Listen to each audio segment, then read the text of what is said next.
దేవుని యొక్క అతి శ్రేష్టమైన నామమునకు మహిమ కలుగును గాక. ఈ ఉదయకాలము మీకందరికీ వందనాలు తెలియచేస్తున్నాను. ఈ దినము మిమ్ములను బలపరచు దేవుని మాట. తన యందు భయభక్తులు గలవారి కోరిక ఆయన నెరవేర్చును. కీర్తనలు 145వ కీర్తన 19వ చరణం. కీర్తనల గ్రంథము 20వ కీర్తన 4వ చరణములో చూస్తే, నీ కోరికను సిద్ధింపచేసి నీ ఆలోచన యావత్తును సఫలపరచును అనే మాటలు మనకు కనబడుతున్నాయి. 145వ కీర్తన 16వ చరణము కూడా చూస్తే, నీవు నీ గుప్పిలిని విప్పి ప్రతి జీవి కోరికను తృప్తిపరచుచున్నావు అనే మాటలు మనకు కనబడుతున్నాయి.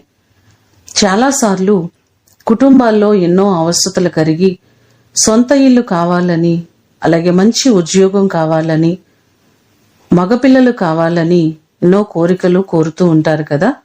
ఎవరైతే భగవంతుని యందు భయభక్తులు కలిగి ఉంటారో, పూర్ణ హృదయముతో ఆయనను సేవిస్తారో, వారి కోరికను దేవుడు తప్పకుండా నెరవేరుస్తారు. మీరు తలపెట్టిన ప్రతి పని, మీరు ఆలోచిస్తున్న ప్రతి ఆలోచన దేవుడు సఫలపరిచి ఆయన మిమ్మును ఆశీర్వదించునుగాక. ప్రార్థన చేసుకుందాం. మహాగణుడా, మహోన్నతుడా, మీ పాదములకు వందనాలు, స్తోత్రాలు. తన యందు భయభక్తులు గలవారి కోరికను నెరవేర్చే దేవుడవు నీవే. మీ యందు భయముతో కూడిన భక్తి మేము కలిగి, మేము ఏది అడిగినా సమస్తమును మీరు అనుగ్రహించేవారు. మీ కృపచేత మా ప్రియులెల్లరినీ జ్ఞాపకం చేసుకుని, వారు ఆలోచిస్తున్న ప్రతి ఆలోచన, వారు తలపెట్టిన ప్రతి పని దిగ్విజయంగా మీరు జరిగించండి.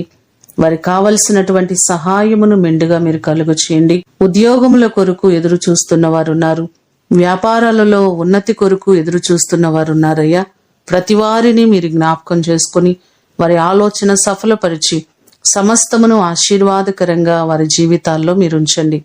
ఈ దినము కొరకు వందనాలు, కృతజ్ఞతలు తెలియచేస్తూ యేసు అతి శ్రేష్టమైన నామమున అడిగి వేడుకొని పొందియున్నాము తండ్రి.